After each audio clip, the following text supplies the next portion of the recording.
Let's call it like it is, as we do on this show. Procrastination is a destructive addiction that silently erodes our potential, our dreams, our opportunities. It's an insidious thief of time, robbing us of precious moments we can never reclaim, robbing us of energy that we can't get back. And we have to recognize that procrastination is a cunning saboteur of our success. And notice I'm saying our, because as you hear at the top of my show in the opening, I am a procrastinator. That is a fear-based response that I get into. And I have a lot of tools to help manage it, which is why I'm doing this episode for all of my fellow procrastinators. But first, we have to start by admitting it really is a problem and the level of cost it is creating on our lives in order for us to move forward from here. If you're tired of hearing the same old basic mindset and motivational fluff talk, you've come to the right show. Welcome to ProjectME with Tiffany Carter, the podcast, where we dish on everything from managing that crazy brain of yours to manifesting abundance to my straightforward, actionable steps that will make you major money online. Now, I'm not your typical multimillionaire entrepreneur. It takes a small village to keep my anxiety and depression in check. I'm inherently disorganized with an intense obsession with office supplies. Your girl here is a digital marketing content expert who's generated over $200 million in sales. I promise by tuning in twice a week, you will get a much needed refreshing dose of truth, clarity, and cash making advice. Now let's get to it. What up, my people, my posse, my fellow crazies? It's your host, Tiffany Carter, and this is the show that is going to help you grow your business, your bank account, that big, beautiful brain of yours, your abundance, your relationships, and everything in between. I have a humble pie story for you, which is what prompted me to create this episode on the addiction of procrastination and how to quit. I do have one or two other podcast episodes that you can scroll and find on procrastination. And that would be good if you really identify this as being a true barrier between you having what it is you want in life: money, freedom, fulfillment, peace of mind, option level cash, happiness. I want you to binge all of them, but I have never called procrastination an addiction before. And I never realized it was until I got whacked very hard with it. And I'm going to get into that story. But first, I want to share a stat with you because I did research for this episode. So according to a study published in Psychological Science, procrastination affects up to 20% of the global population. So that's a lot. And that's just the people who've reported and identify in having it. The American Psychological Association reports that chronic procrastination can result in lower job performance, decreased income, and reduced career success. I mean, I think that's kind of obvious. This next one, though, isn't as obvious, but it makes sense that procrastination is linked to increased levels of stress, anxiety, and depression. And universities have found that procrastinators are more likely to suffer from mental health issues. And the story I'm going to share with you can attest to all of these things. And it's a sneaky motherfucker, this procrastination thing, as are all addictions. So I'm not sure how familiar you are with like the definition of an addiction, but I have a really simple one for you because you can be addicted to anything. As I've shared before, I'm in a recovery program for being addicted. We say people, places, and things, but I was addicted to exercise. I was addicted to work, and I was addicted to fixing other people, being caught up in other people's stuff. So you can be addicted to shopping, you can be addicted to scrolling, you can be addicted to gaming, you can be addicted to relationships, you can be addicted to porn. I even have someone in one of my recovery programs that is addicted to energy drinks, like us, an extreme caffeine addiction.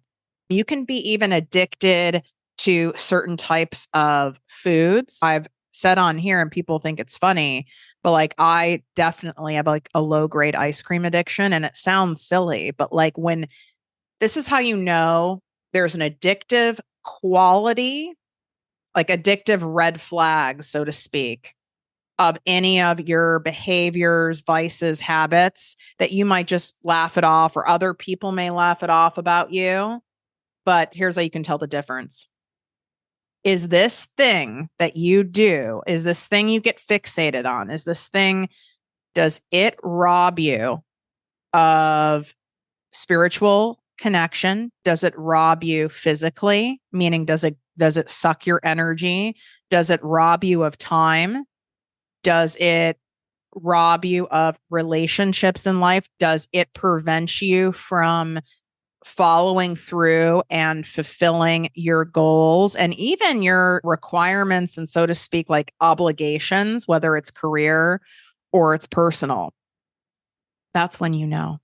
And I'm going to give you examples so you can see, like, how could procrastination rob you spiritually? How could procrastination really rob you physically, unless you're procrastinating on going to the gym? Well, that's why addiction is so manipulative and cunning, because it's slowly robbing you of these things. And then your addictive mind now tells you it's really not. Well, I don't always procrastinate. Maybe, yeah, I do procrastinate, but it's like not causing as much issue as some people might think it is. We go into denial, we make excuses for it. And if you know you have something that is debilitating to the greater good of your life, whether that's your health, whether that's your wealth, and you are not taking it seriously and prioritizing doing something about it, my guess is it's an addiction. You're also getting a payoff for it. And this actually comes from, of all people, Dr. Phil. So I used to come home every day from being, when I was in corporate life, being in the field in sales. I was in pharmaceutical sales. I think he was on at 4:00 in LA, and Oprah was on at 3. So it was like a double header. And I love Dr. Phil. I still like Dr. Phil. And I remember a lesson he shared that will always stick with me, that he said to a guest. And it was on one of his earlier shows. And I think it was a guest who was like a sex addict, right? It was like ruining his marriage and like couldn't stop himself. And he flat out said, well, you're getting something out of it. You're getting a payoff for it, because no one does anything on repeat over and over again if you're not getting something out of it. And the guy was like, no, it's ruining my marriage. It's ruining my relationship with my kids. I hate myself for it. And Dr. Phil's like, I agree. All those things are happening, but you're getting a payoff at the same time. It's an and, not an or. You're getting a payoff, and it's causing all of this destruction of self and of others. So what payoff are you getting? It could simply be in the moment. And that's the first thing I want you to look at here, is what is that payoff? And I'm going to answer these for myself in using a story that recently happened to me. I feel really extra vulnerable sharing this, and I share a lot of stuff with you guys. I think I feel extra vulnerable about sharing this because I'm still a little shooketh, and there's probably a little shame in there still that I need to work through. But I digress. So there is a project that I've been working on. It's my new guided workbook course that's coming out, which is Make More and Work Less. And this is my first piece of, so to speak, writing that will be for sale. And there's going to be like a big fun sale for it to start and all these things. And everyone's been wanting me to write a book. And I've been wanting me to write a book. In fact, I started writing a book in the pandemic, and I got 70% of the way through and I didn't finish it, and all sorts of stuff came up. And so one of my tricks with procrastination is anything we get stuck on, maybe we're trying to take too big of a bite. And if you've ever done that with food, you're like, okay, I need to like not try to swallow this. Or I could, and then I'll choke, or I can spit this out and start over again. This often happens to me when I order sushi and I try to put the whole thing in my mouth. That sounded really sexual, but I digress. And one of my solutions is, okay, that was too big of a bite for me right now. Just right now. So what would be a smaller bite that I could take that I could actually accomplish? Because what happens is if we keep going after bigger bites, whether it's this really long to-do list, or we set too big of goals for weight loss or too big of goals for money for our business, and it sounds so good at the time and you can get a high from even setting them. This is why I want everyone to be so careful when it's like New Year time or even like around your birthday or a new moon, because it can feel really exciting. I've done it too, where it's like, I'm going to do this next month. I'm going to do this in my next year of life. I'm going to do this during this new moon season. You can feel all excited and high and get a dopamine high from it, which is great, but none of it matters if you don't execute on any of it or you only half-ass it. In fact, that's hurting you more. I would rather you take a smaller bite of something that you truly are being honest with yourself, that it's something you would accomplish, even if you're like, well, of course I'll accomplish it. And you have a tendency to want to take even a bigger bite. No, I'd rather you set yourself up for success than for you to set yourself up to where you don't follow through, because now it's going to keep up with the narrative. Now it's a self-fulfilling prophecy. I never follow through. I never finish. I don't complete things. I'm a loser. I'm a failure. I'm a piece of shit, whatever goes through your head. So I was like, okay, I could do a workbook.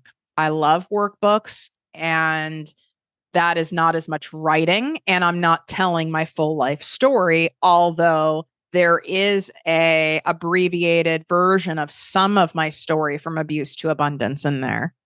Okay, so I did peel off some of the Band-Aid with that, but it's not the full multi-chapter thing. Okay, this is like a 3-section workbook. Okay, let's fast forward from that. So that's great. I said that. Now it comes time to do it. And I did all the things around it. So it's kind of like when you give a kid their full plate of food and there's like all the shit you want them to eat. And then there's like the thing in the center that for sure they'll eat. Let's say it's like the pasta. And then around it is like the broccoli, and you have spinach or something like that. And you're like, well, you've got to eat some of the greens. And we have to treat ourselves like kids and like teenagers in many ways, because that's where procrastination is rooted from. If your procrastination is coming from a point of like rebellion, which some of you it is, mine is for sure. And that's something I just realized because I was forced to start working at age 8 and I was given age inappropriate chores. I would wake up every morning, almost every morning, there would be a typed, like on a fucking typewriter, there would be a typed letter on my mom's company letterhead with all the chores and things I had to do before I could ever go play or have fun. And the list was always so long. And I could tell by most of the lists, most of the time, there was no way I would ever finish it, to be able to go to the mall with my friends, to be able to make the sleepover, to be able to do the thing. And I like woke up so defeated. And so procrastination for me is like that inner teenager kind of rebelling against her, like, fuck you. Like, I'm not going to do this. I can lay around all day if I want to and not do anything. But if we let a teenager or we let a child run the show in our lives, it's not going to end well. That's when we see people where I call them, there's a lot of them here at the beach, man children, where they never really grow up. and they never really follow through and do much adulting. And that's a choice. You could remain a woman child, a man child, and not really do the adulting, but it would be insane to think you're going to get the results and build the life that you want and have the freedom that you want if you're not willing to do some of these adulting moves. I got off on a little bit of a tangent there, but we're not that surprised. Also, are you watching this on ProjectME TV? Because I'm really here for this robe and nail combo. This is life. And I just got out of the shower. This is what you get. And if you are someone who wants to follow along while watching me and then typing in comments at the same time, if that's a really helpful learning style for you and it keeps you focused, I highly recommend going over to ProjectME TV. The link is in the show notes if you swipe up. Also, I've added, well, there's 7 spots, but now there's only 5 left. So I've added some spots to my famous ProjectME Posse business coaching membership. It was already full. And I had to take a look and go, can I, in integrity, increase the size of this membership a little bit in making sure everyone's still going to get attention and support? And it's not going to become one of these memberships that's like thousands and thousands of people where there's no accountability. And I determined yes. So you want this? No one does this. You know why? Because it's fucking insane that I do it. Only an overgiver would do this. But it's actually paid off for me. It's strategically designed to teach you everything you need to know in order to cash in on your talents, gifts, and passions and skills online so you can make more money while working less. So I have a yearly membership option. That's the best value. But I also offer a month-to-month option. That option's only $3.33 a day. It's for my commitment folks. All the details are on the page. And if the posse's full, because it might be full by the time I'm even saying this, it'll say it at the top of the page when you go in. And I don't know when the next time it'll open. People have to leave the membership in order for spots to open, or I have to decide to open up more spots, which I'm not going to be doing after this, okay, for at least quite some time. So you can go to projectmewithtiffany.com/ProjectMe Posse. Description in YouTube, swipe up. It's in the show notes. So go do that. If you have not downloaded yet my Fall into Abundance guided walking meditation series, that's a free gift for you right now. And let me tell you, you want to change your money story and you want to get into that abundance zone and flip back in there when you're in fear, when you're spiraling, when you're procrastinating. This is a solid move. And it's actually something I call mindful procrastination, which we're going to get into. And that would be a great example of it. Okay. I'm sweating, by the way, in this robe. It's like I really wanted to wear it for you guys today. And I was all fresh as a daisy from the shower. And now I am profusely sweating under it. And there's nothing I can do because I'm not wearing clothes under the robe. So such is life. All right. So with this workbook thing and this whole analogy I've given around the vegetables on the plate, I worked with my brand manager on the actual like sales page for it, like where you go and buy it and the copy for it. I had a photo shoot for the workbook. So I did all these things that felt fun and felt easy to me first. And that's okay. That's still forward momentum. So that's an option for you, right? Like you can eat the dessert first. You can eat the pasta first. Some people, when they get food delivered to them at a restaurant, which I'm always blown away by these people. Like, let's say you get like a turkey burger and fries and they start eating the fries right away. I am so trained from my childhood. Well, first of all, I was rarely ever allowed to eat fries because I was raised by an anorexic. Thank you. I think it's crazy. I can't eat the fries till I have bites of the turkey burger first. Have the fucking fries first. Have the brownie sundae first. Because at least you're getting stuff done. But here's what happened. I know to do that. Okay. It's a procrastination trick of mine. So, okay, I did all that, but then it got to the point where the dessert's gone, the fries are gone, the carbs are gone.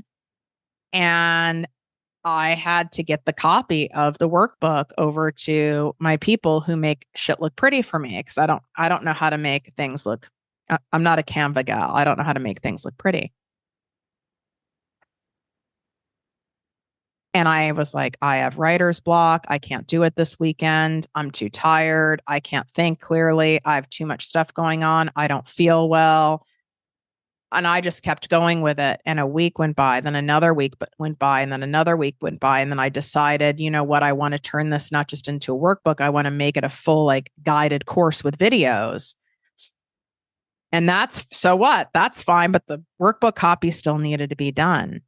And I was sitting there trying to figure out what is going on here. What's happening? Why is this stalling me? And that is something I want you to do in the first step of mindful procrastination is be aware you're procrastinating. Don't be nasty with yourself. Shaming ourselves, beating ourselves up only keeps you in a low vibration, which will make you procrastinate more.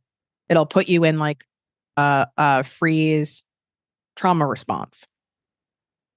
So I talked to that inner teenager. I talked to that inner child. Like, what is going on, sweetie? Why are we procrastinating like this? What's going on? And my inner child, she's like, I'm scared.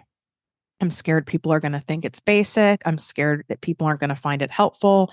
I'm scared that people like are going to be like, oh my God, Tiffany's a terrible writer. I'm scared that, you know, I put it out and then there's going to be something in there that doesn't jive with someone and it's not in my wheelhouse. And I'm scared.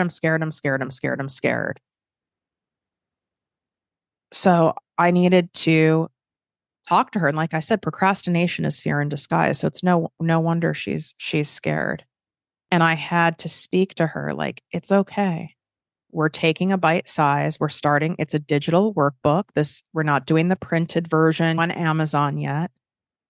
So if there is some kind of a spelling error, grammatical error, you want to add something or you forgot something, you still can. You can update it. It's okay.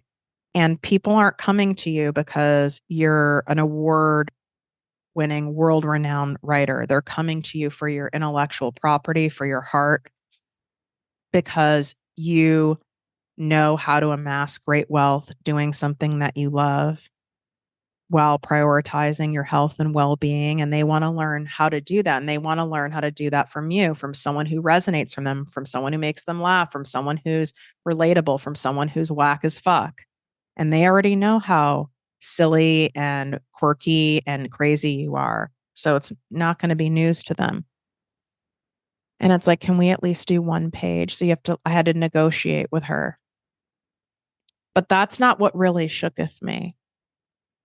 Because I did get myself to do it, right? By talking to her and by asking myself the question of what payoff am I getting by continuing to procrastinate on something that I know I have to deliver?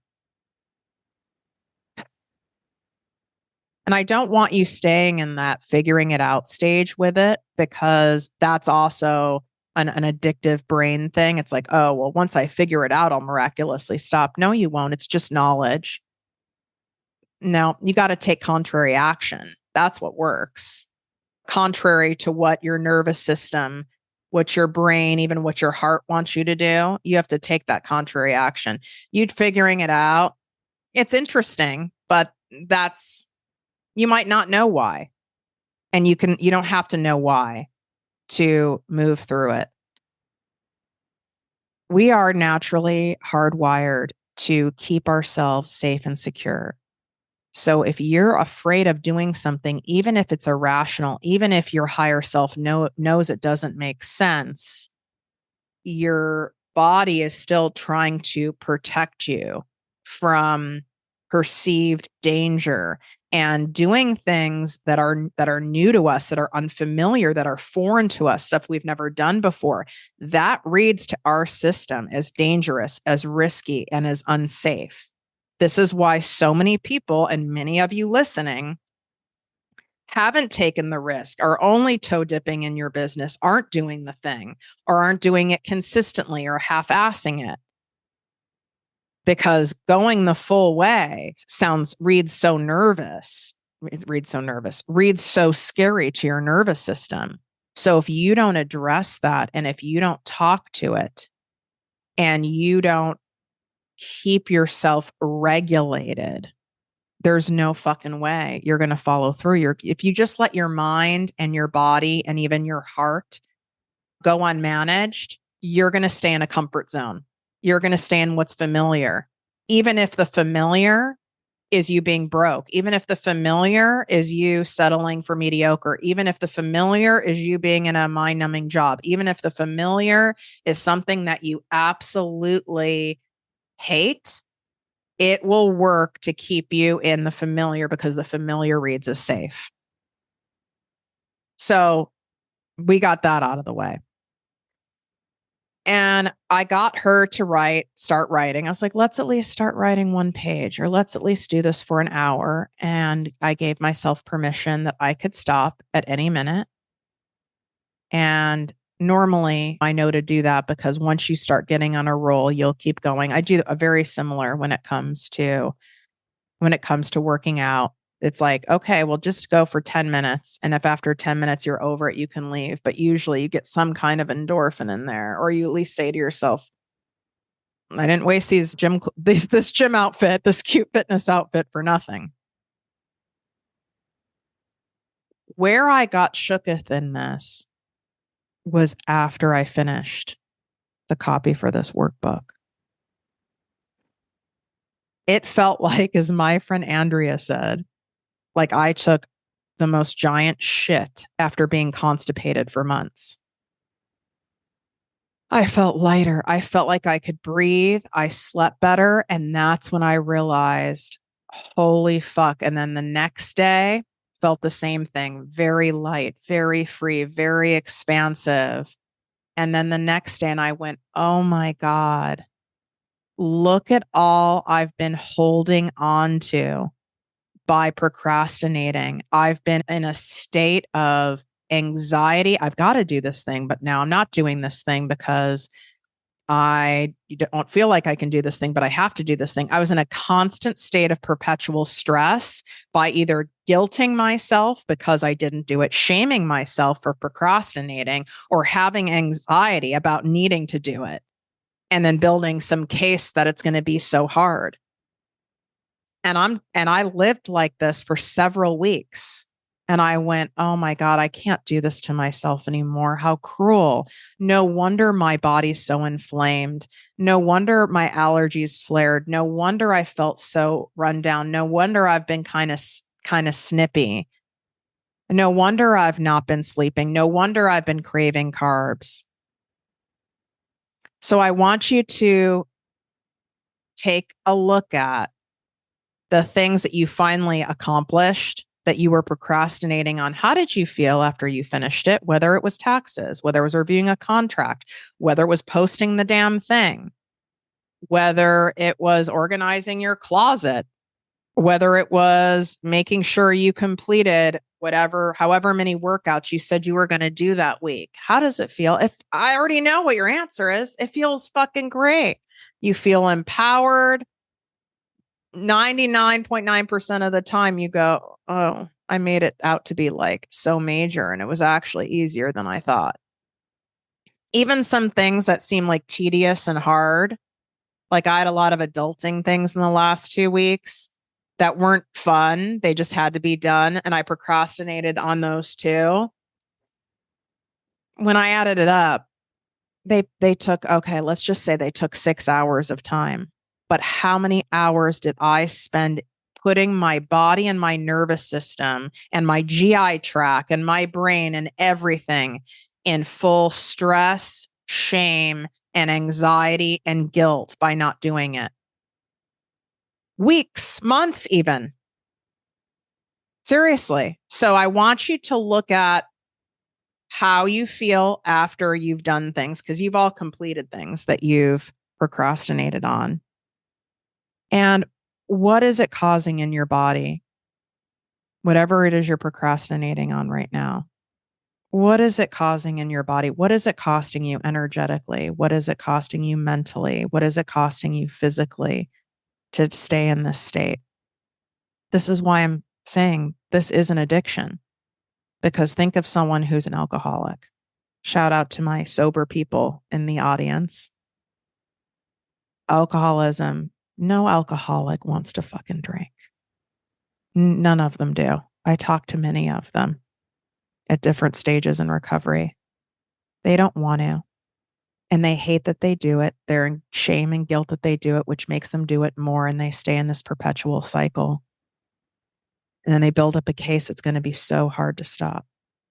And I'm not saying it's not difficult to stop, but with the right support, it's actually not as brutal as the disease will make it out to be.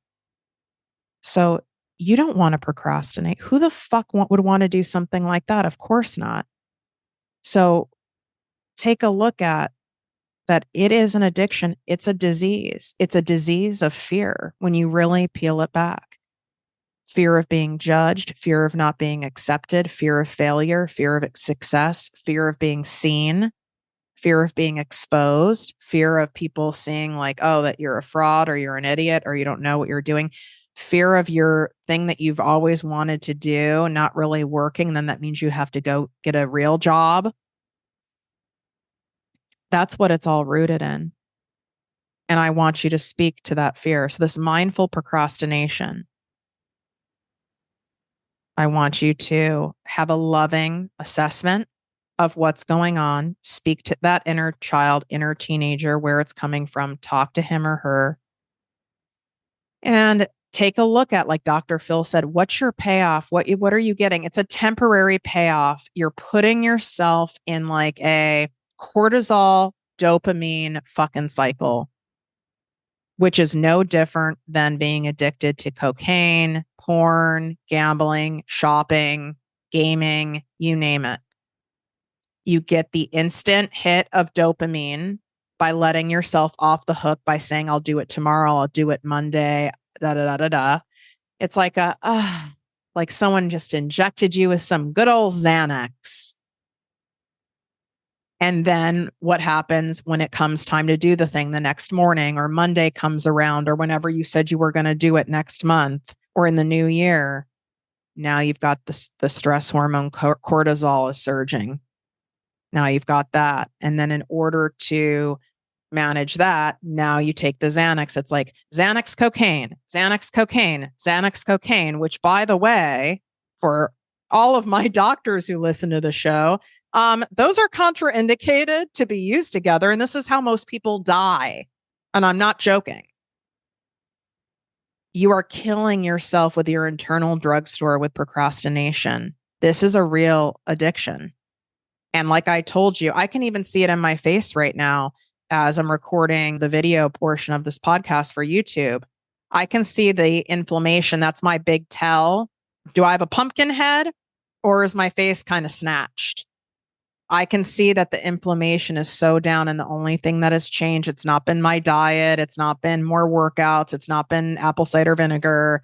It's certainly not Ozempic. It's that I took that stressor came off.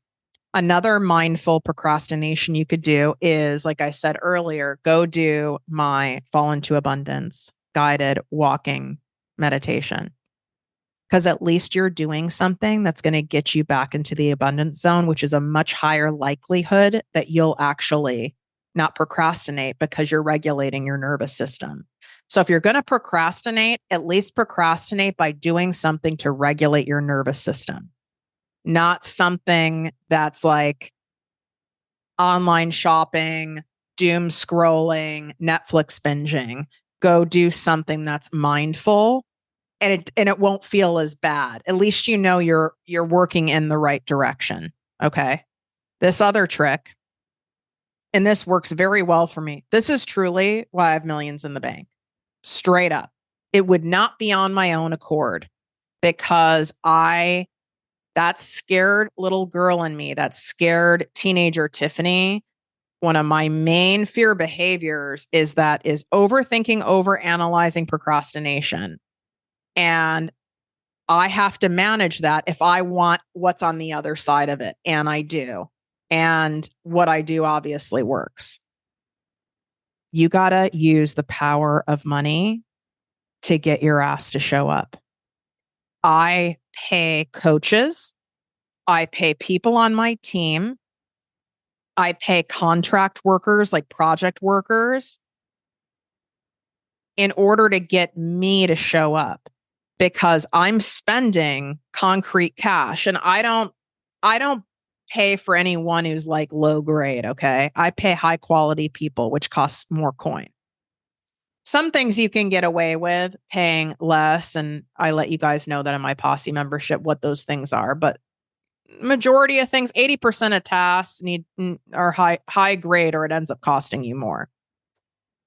You don't want a watered down version of a person, right? Like watered down laundry detergent isn't going to get your clothes as clean, even though you're going to pay less money for the detergent, but you're going to end up paying more when it comes into washing the clothes and how the clothes feel on you, etc. So I pay people so I show up. Pay an editor that's going to review the book. I have I have 3 coaches now. Okay. So I have business life coach, I have a subconscious mindset coach, and I have a fitness coach.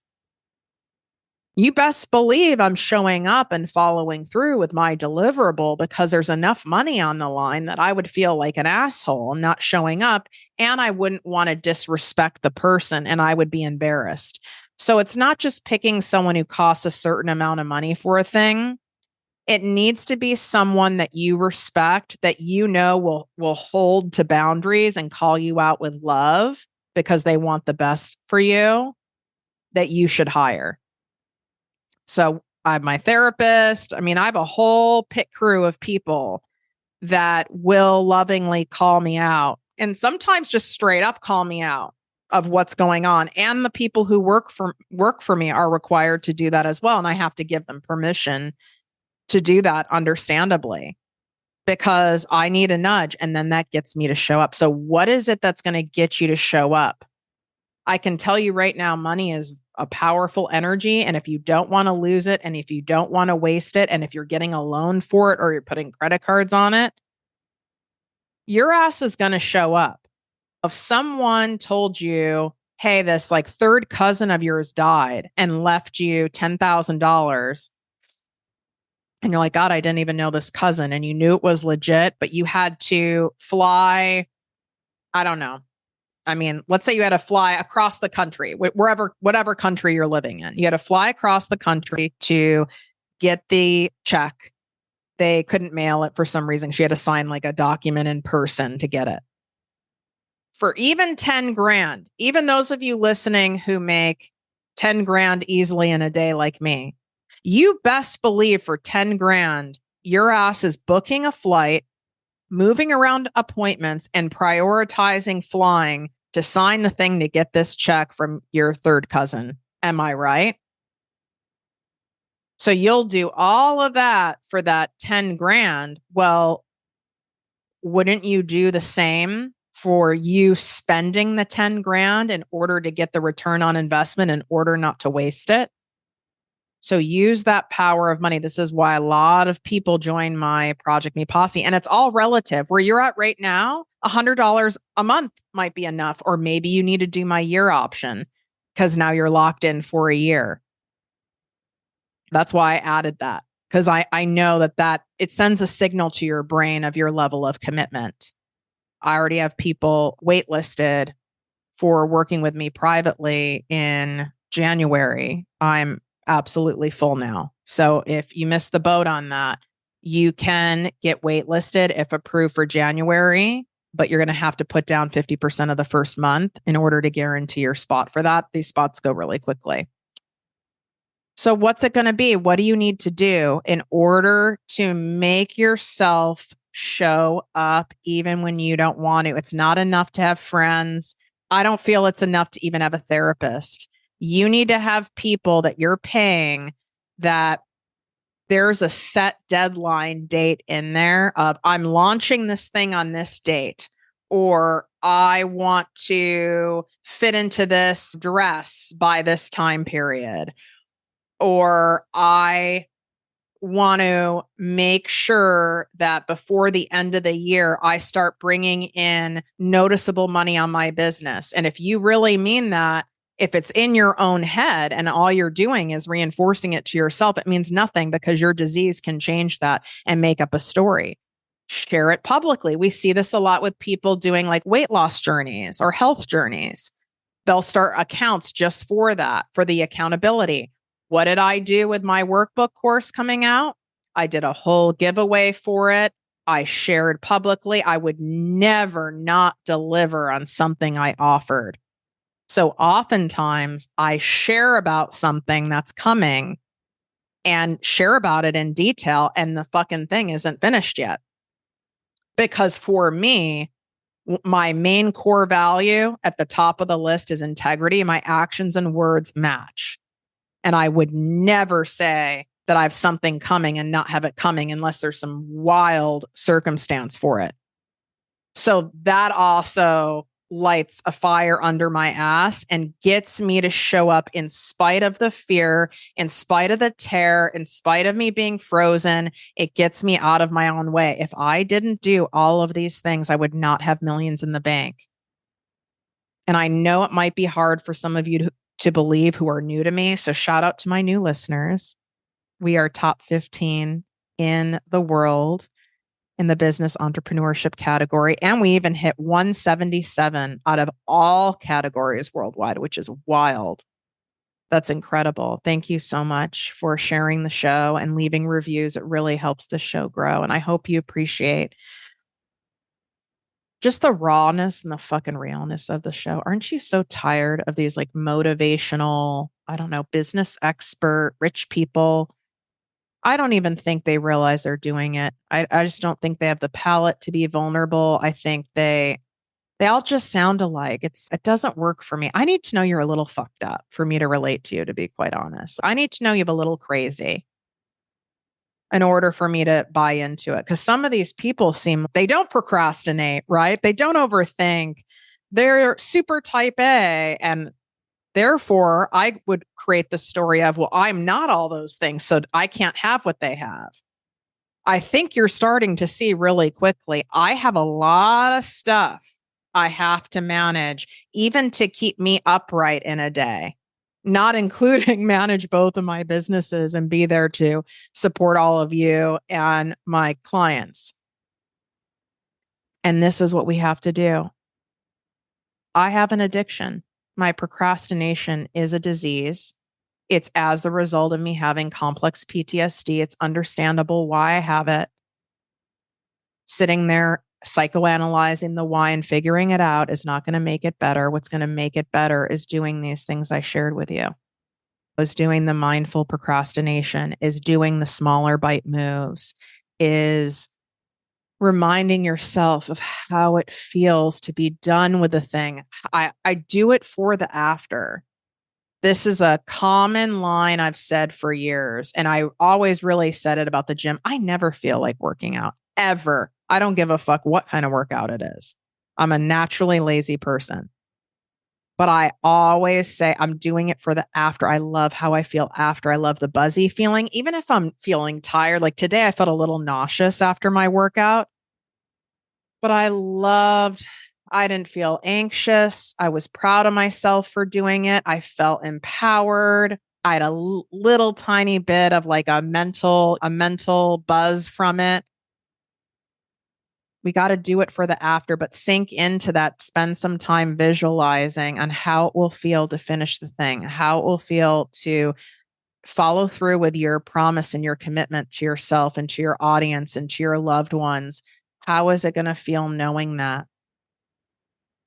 And that's what you're doing it for. If you're waiting to feel like it, you're fucked. It's not going to happen. You're not going to want to feel like it because, again, your body and brain and even your heart are hardwired to protect you, to keep you safe, to keep you comfy, to keep you confined in a little safe, little precious jewelry box. So you're never going to feel ready. You're never going to feel like it. It's never going to happen. So that's part of the diseased mind and procrastination is I'm going to wait till I feel like it. And I fell into it. I told myself this about this fucking workbook, that I had to like have inspiration and sentences of only the most profound people would ever write, that had to be in my mind. And I had to feel some type of way. And none of those ways ever came. And then what happens? A week goes by, another week goes by, the anxiety, the guilt, and the shame increases. And then that weighs your energy down more. And then you have less energy. Now your energy is even so low and your vibration so low. So then you end up procrastinating more. It's what I told you here is going to work. I really would love to hear from you. If you're watching on YouTube, put it in the comments. Let me know if this was a refreshing, honest take on procrastination that shooketh you.